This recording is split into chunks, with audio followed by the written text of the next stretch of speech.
Hey y'all. Hello, everyone. Hello, how are you? Hey. I'm pretty good. Good afternoon. Hi. Are you a Vikings fan? Oh, I'm sorry. I still got this on. Yeah, I'm a Vikings fan. I grew up Oh, in yeah, I'm a Vikings. You said what? I grew up in Minnesota, in the Minnetonka area. Oh, yeah. I know all about that area. I grew up on the north side. Oh, Mm-hmm. That's what's up. So you're a Vikings fan too? I don't really know much about football. Okay, okay. I'll accept that answer. All right, everyone. So Miss Fakunda has not made it yet. So we will go with Nyla, then Mr. Anthony, then Miss Webster. And if she jumps in, then she'll go after Miss Webster. Oh,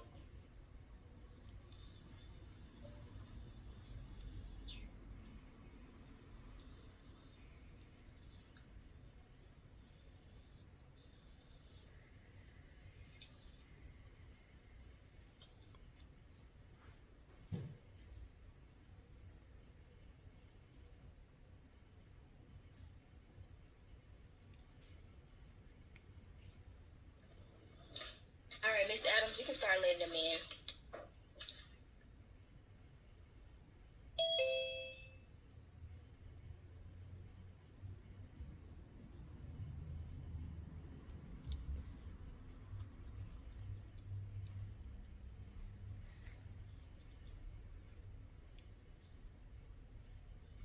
All right, hello everyone. I am Kalila Taylor. I serve as Miss Sophomore, and this event is titled Hope and Healing. Is to provide tips and asylum to victims and also those who may know people that have had this happen to them. And I have some amazing speakers here today to talk to you, and their names are Nyla Williams, Mr. Anthony, Miss Kiana Faye Webster, and also Miss Jakara Fakunda. All right, so we will get started with the introduction. Hello, everyone. Like Kalila said, my name is Nyla Williams. I'm also a sophomore here at Clark Atlanta University, and I'm very excited to be doing the introduction for you all today. Like Kalila said, we do have some amazing guest speakers who will share their experiences and also bring awareness about domestic violence as well. But before we start, I did want to share some statistics and also define what domestic violence is. So according to the global movement, DoSomething.org, domestic violence is defined as a pattern of controlling behaviors that one partner may use to control or gain power over the other. And this may include physical violence, threats, emotional or mental abuse, as well as sexual abuse. And the National Coalition Against Domestic Violence shares data that states that every minute, nearly 20 people are physically abused by an intimate partner in the United States, which roughly translate to 10 million women and men during 1 year. They also share that typically the domestic violence hotline receives over 20,000 phone calls daily across the United States, and women between the ages of 18 and 24 years old are most commonly abused by an intimate partner. Domestic violence is a very serious crime, and I encourage you all, if you or anyone that you know is experiencing domestic violence, to please reach out for help. So in the chat, in a few minutes after I finish, I'll drop some of the hotlines and resources where you can reach out for help or pass on that information as well. But without further ado, I will pass it on to our next guest speaker. And I know that this event will be so amazing, and we'll leave here today with a little more information and definitely with our hearts touched. So I'll pass it on to Mr. Anthony.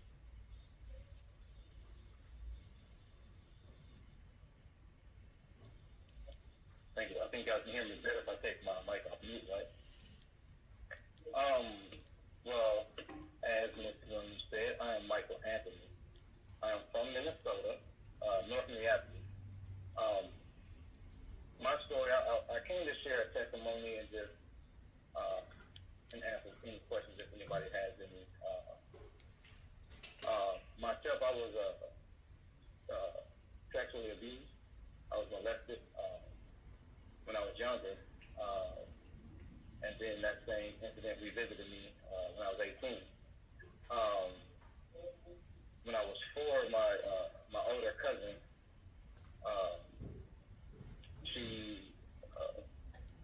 she would call us these secret games, and then asked me to take my clothes off and that whole sort of thing. What that did was, I didn't understand it at the time, but it affected my self-esteem, right? Because it opened me up to a door that I wasn't ready to go through yet. And so, and it led me to be, whenever my mom would babysit a girl, I thought that's the stuff that you did. So whenever my mom would babysit young girls and stuff like that, I played with them just like my cousin would have me play with her. You know, I got in trouble and everything for that, and as I got older, I started to learn more about it, and it still affected my self-esteem. You know, going through school, I had low self-esteem. I didn't really trust people. I thought for a while that the interactions between people would always had to do something sexually, you know. It's just a little thing that was in the back of my head that kind of made it hard for me to connect with certain people.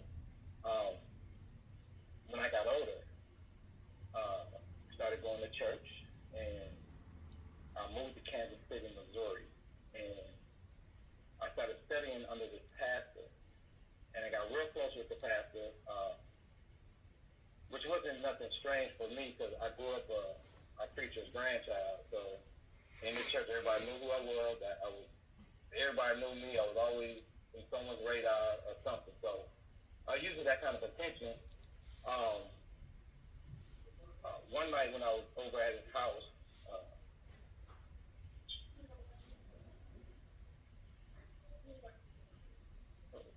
you guys still there? I'm sorry. Scam likely, always trying to get in someone's business. But one night when I was over at his house, like me and my uncle would come over there all the time and watch movies and talk about the Bible and everything with him. But one particular time I was by myself, and I fell asleep. And when I woke up, his hands was in my pants. Now, most people would sit there and say, you know, most men would say, oh man, I would have fought him, I would have punched him in his mouth, I would have did this and that, you know. But when you're looking up to someone who you trust, and you're gaining information from them, and they're helping you understand certain things, and then when something like that happens, the last thing in my mind was fight. I was in a state of shock. I couldn't believe, I was confused, I was angry, I was hurt, you know,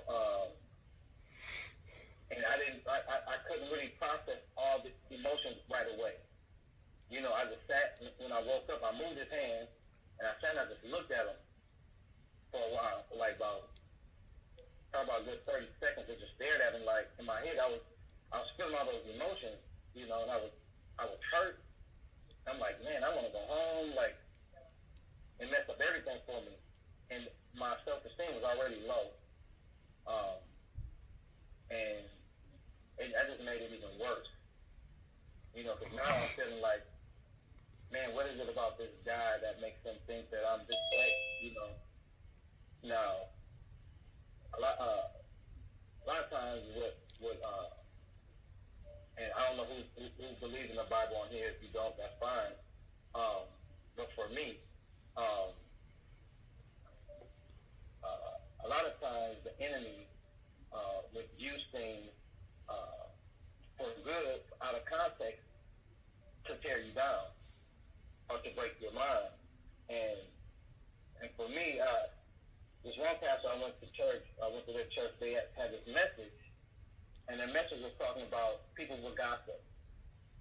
And they said, if a lot of people are coming to you with gossip, then there's something about you that's messy. There's something about you that they see, that they feel that they're comfortable with bringing it to you. So with that, I took that message and I used that in that situation, and I sat there, and while he was driving me home, I was sitting there like, what is it about me that's gay that makes him think that I'm gay? It made me question who I am. You know, I knew that I didn't. You know, I never thought that way, but when he did that, and then I put that message to it, it made me wonder, am I? And I'm like, no, I'm not. I can't be. So from there, I really couldn't trust people. I really didn't trust. I really couldn't look men in the eye. You know, like that whole position, like especially pastors, stuff like that. I really couldn't look them in the eye. I really didn't trust men. I had a tough time with trusting women, so that just turned me into somebody that was just I was this lady, and I'm abusing relationships. It wasn't. I didn't do anything physical, but emotionally, I was hurting women because I was hurting, and what I was trying to do for myself was to prove to myself that I wasn't gay. But in doing that, I'm playing with the emotions of other women, and it took me a while to really understand what was going on, and I began to heal from it. My healing wasn't really complete, and the full understanding wasn't really complete until I started doing a play that happened last year called The Shell of a Man, where we opened up, where I really began to open up about my testimony and telling people what happened to me, because I was always ashamed, you know, of what other people would think about all of that, you know. And that's really my testimony. And if anybody has any questions for me, I'll be glad to answer any. But it was just something that it took a while to really take care of and get over and deal with. And I had to realize all of those attributes to the situation. So that's my story.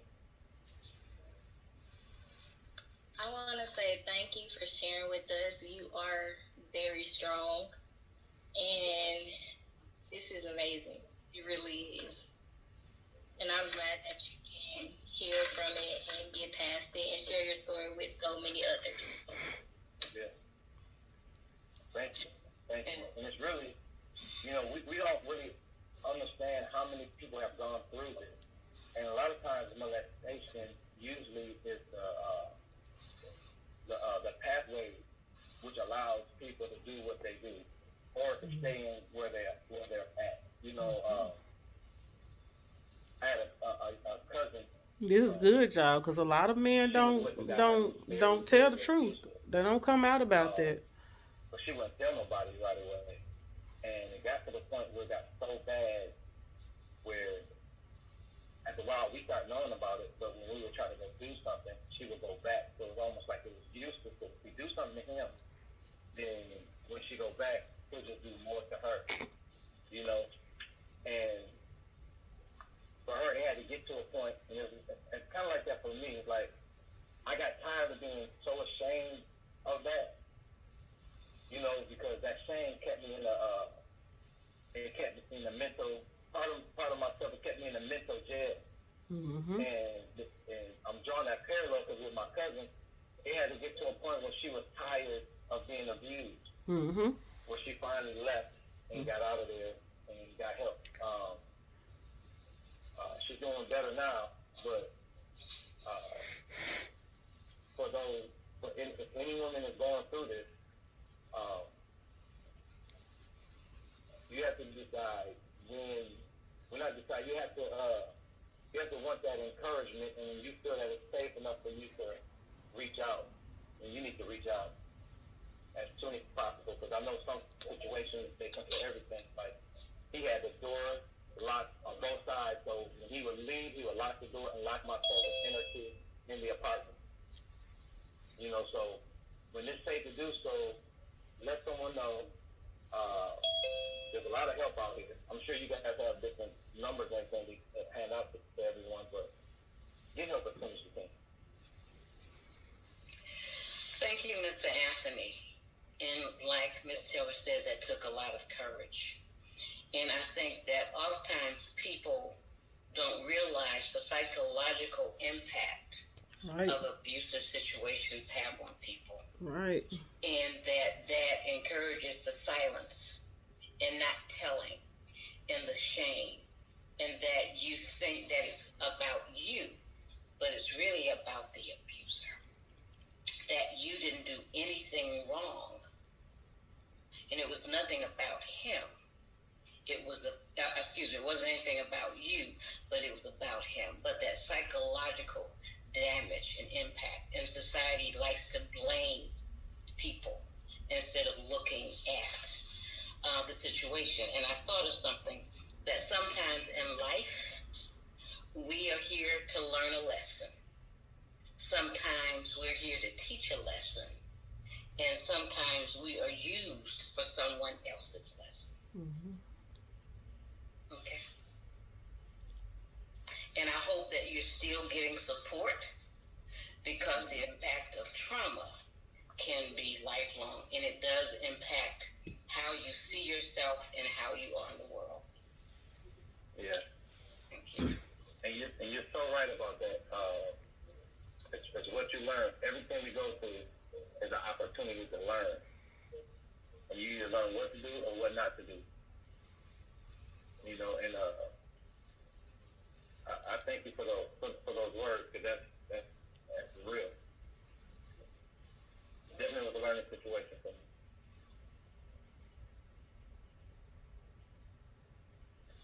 All right, thank you both for those words, and Mr. Anthony for sharing your story. If you have any questions for him, you can go ahead and drop it in the comment. You can send it to me. And also, we will get on with our next speaker, which is Ms. Kiana Faye Webster, and I will let her introduce herself. Hello, everyone. I am Kiana Faye Webster, Empowerment for the Powerless, founder and CEO of LoveYuna Outreach and Healed by Grace Empowerment Series. Thank you, bro. I appreciate you coming on and sharing your story. I know it was short notice when I reached out to you, but I appreciate you showing up.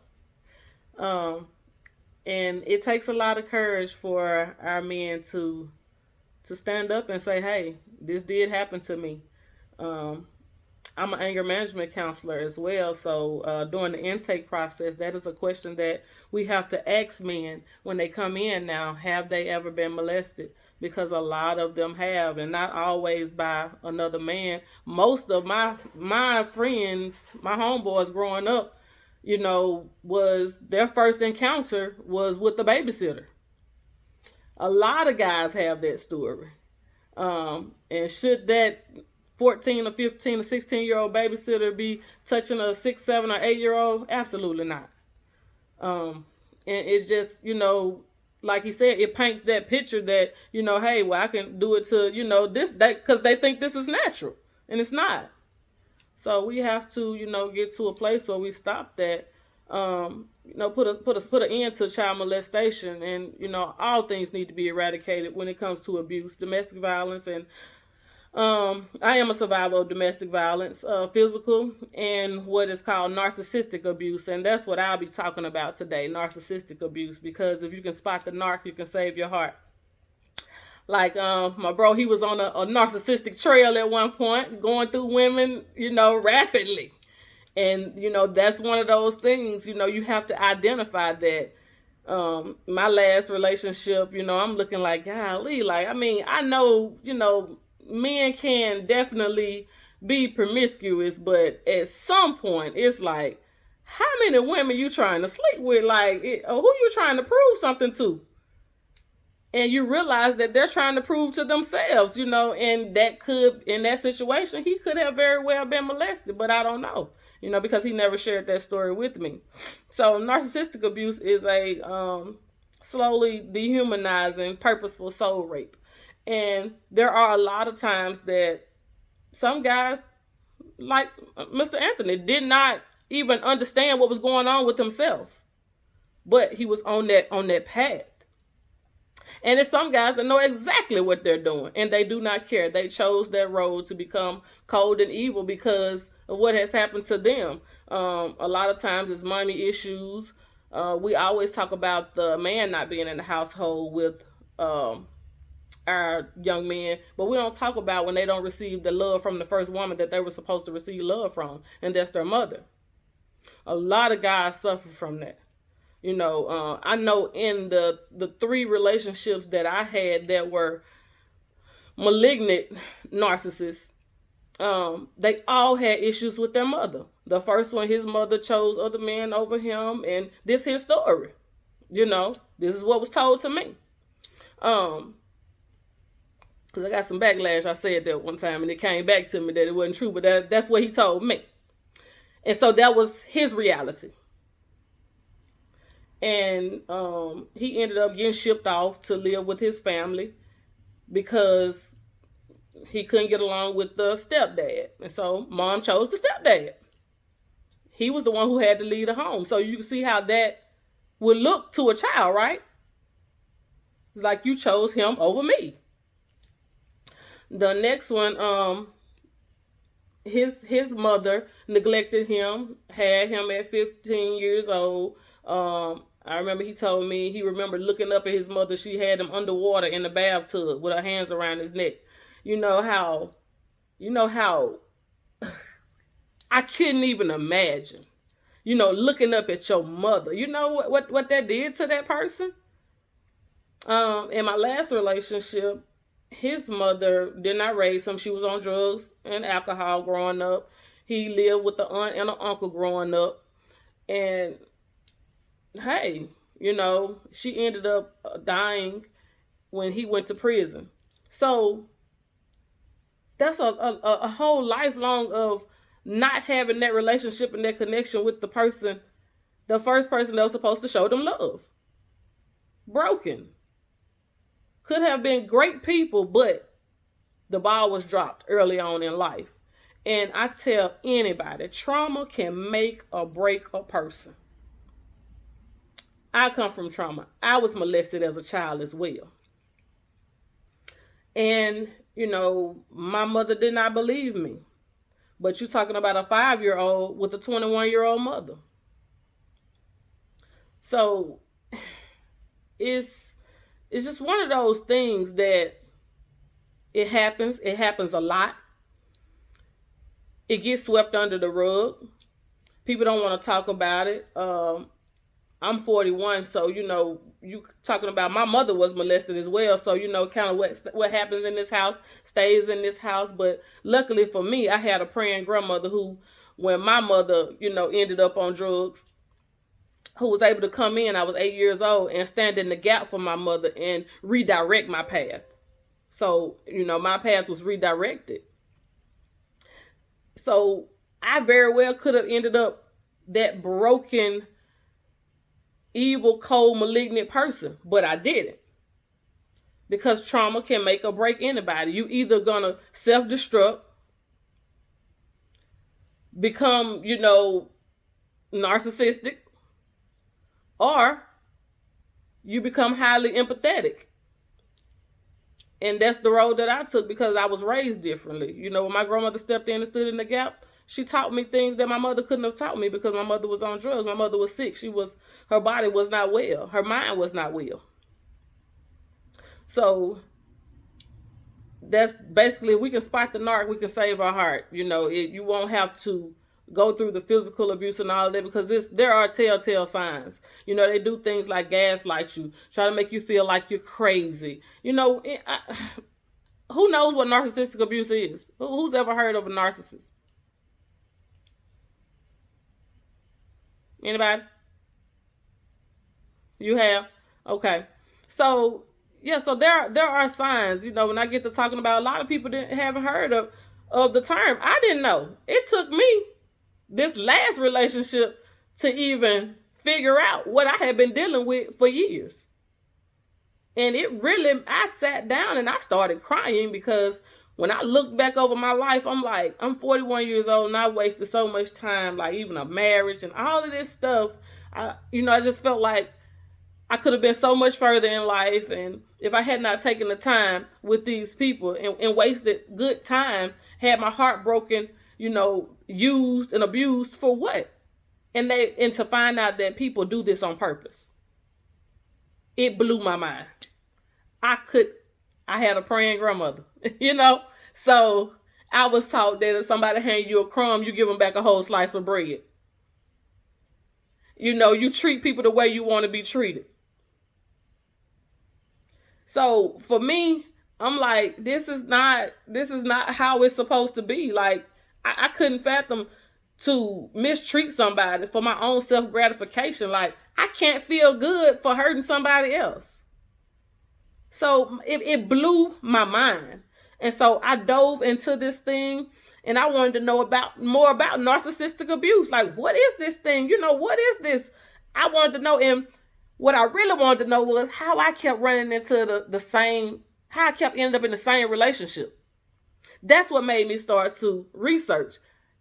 I mean, do I have stupid written across my forehead? Like, how is it that I keep ending up with the same person in a different body?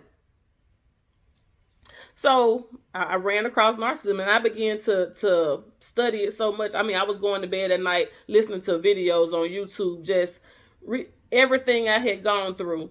I'm talking about I went through smear campaigns, being smeared all over social media. When they can't control you anymore, they try to control how other people see you. They try to control what another person think about you. Oh my God, the smear campaigns, triangulation. They keep a slew of exes. Everybody is, that's him. My ex, he used to say, oh, that's just a friend of mine. Normally when I hear a friend of mine, I know that means it's somebody he slept with and probably met online. So he would triangulate me with different women, and oh, she liked me, oh, this and this and that, and it's just it was just not normal. And I knew it, but I couldn't put my finger on it. So I encourage anyone to study it for yourself.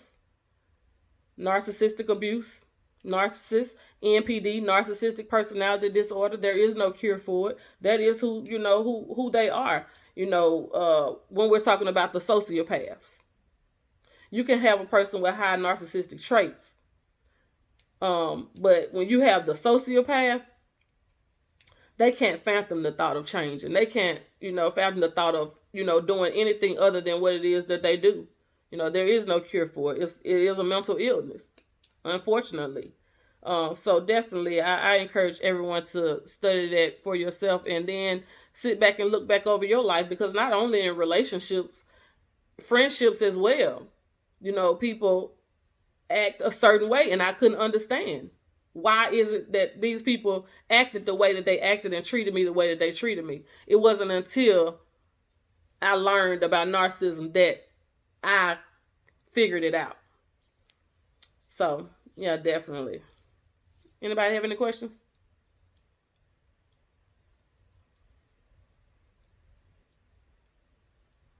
So, yes. Okay, so I know you spoke about traits, but what given traits would you say that they gave off? The tell signs. Okay, so in the beginning, you go through 3 stages on a narcissistic. I call it a narcship, not a relationship. So when you enter the narcship, you go through 3 stages: the love bombing stage, the devaluation stage, and the discard stage. And I couple that with, it's stages. You go through stages. In a normal relationship, it's called phases. But on a stage, what do? Act. That's what the narcissist is going to do. They're going to act. In the first stage of love bombing, they come in so fast. I mean, and when you have a guy telling you things like he in love with you tomorrow, it's not normal. Men don't fall in love that fast. And they do not get up off them feelings like that quickly. So they come in talking about putting a ring on your finger, you getting married, and all. They're just selling you the biggest dream. Things like some of them, when you meet them, They probably live with their parents. Their car is in the shop. When you meet a guy and he tell you his car in the shop, look into that. Because he probably ain't got no car.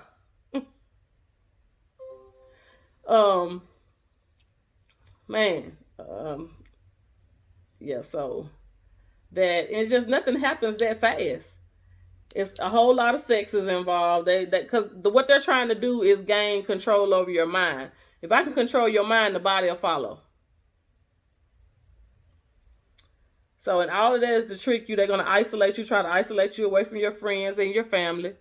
So even with that, when you have a friend who's entered a relationship and you notice that you don't hear from her anymore and you used to talk to her all the time, you need to check on your friend, because she could have entered a relationship with, and then you can see on the outside that your friend's relationship is moving really fast. Things are going really, really fast.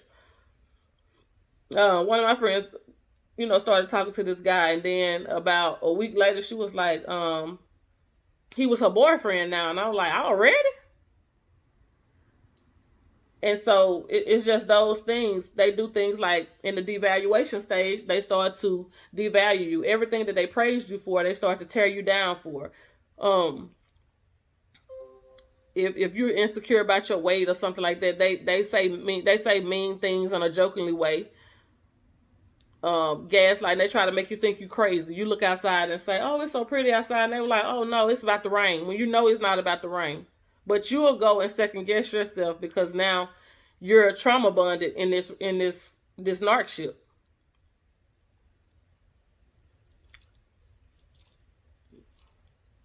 You have any other questions?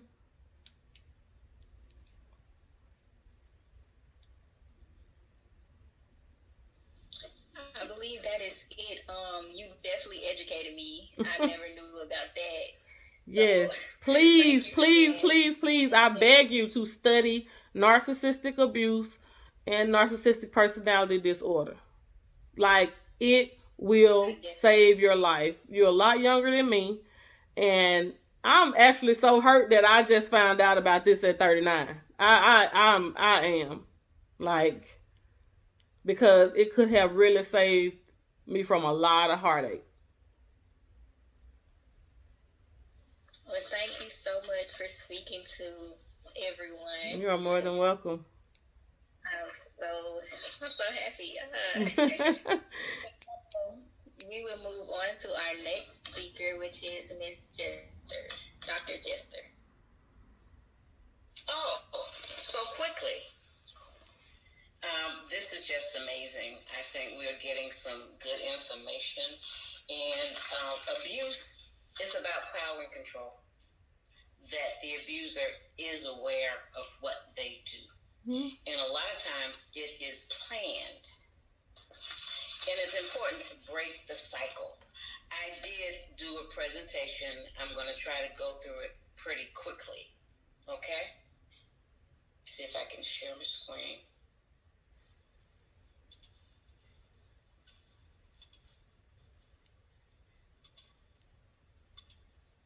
Okay. Hope and healing is what I call this. And I'm Dr. Vicki Jester, and I am the director of the Office in Counseling and Disability Services here at Clark, Atlanta. What is intimate partner violence? It's domestic violence. But it involves a range of behaviors: sexual abuse, rape, pushing, slapping, punching, stalking, emotional and financial abuse. When the young lady was talking about being attracted to the same type of men, often we choose people that we're familiar with. We may not like it, but it's what we're familiar with. And on some level, we know what to expect, because change and doing things different is hard. And it's intergenerational. She talked about how her mother had been abused, and it's the silence that helps perpetuate that abuse. And I know we've gotten some statistics, and I'll give us just a few more. 1 in 5 college females will experience some form of violence in a dating relationship.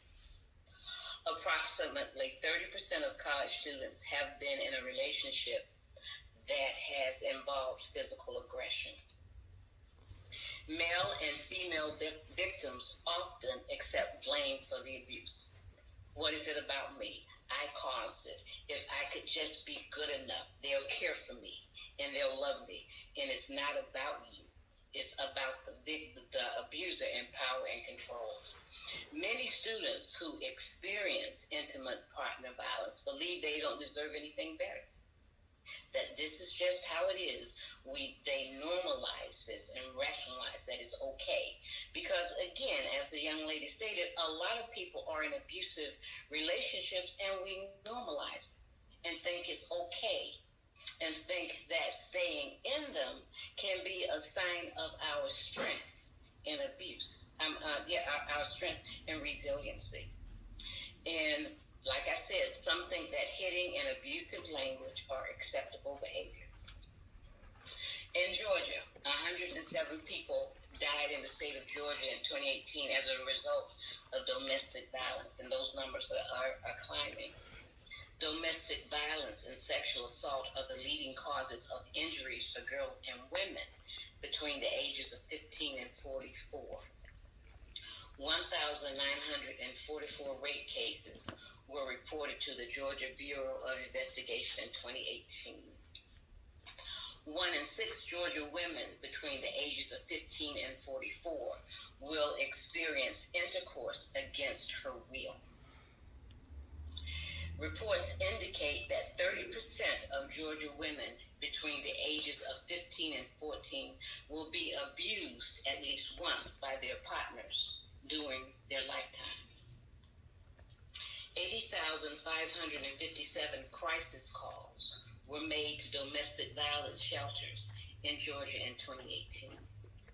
According to the GBI, law enforcement officers responded to 57,802 family violence incidents in 2018. Some of the causes and factors: stress, an inability to control the anger talking about the abuser, power and control issues, the intensity of the relationship, like she talked about, getting in it fast, they move fast, extreme jealousy, and attempts to frighten and belittle a partner. That often abusers are aware that they even sometimes plan the abuse. Okay? Red flags. Studies strives to make a partner feel bad about him or herself. The insults, the humiliation, putting you down. She talked about how her partner would use triangulation and compare her to other partners and always had something going on with someone else. Overtly controlling behaviors. They want to know where you are, who you talk to. They want to control the finances. They will use isolation to keep you away from friends and families, because if they can isolate you, they have more control and they can continue the abuse because people are ashamed and embarrassed. Also, the abuser may have substance abuse problems and may often binge drink. Other warning signs is that they bully, they threaten, they can be violent. They may not hit you, but they'll punch the wall and just unable to control their temper. Okay? And some strategies for people. Personal. First, be gentle to yourself and those around you. Stop the negative self-talk and blame. You haven't done anything wrong. Stay calm. Reach out to your support network, and it's important to have a support network and people that you can trust. Focus on controlling the things that you can and seek help and support.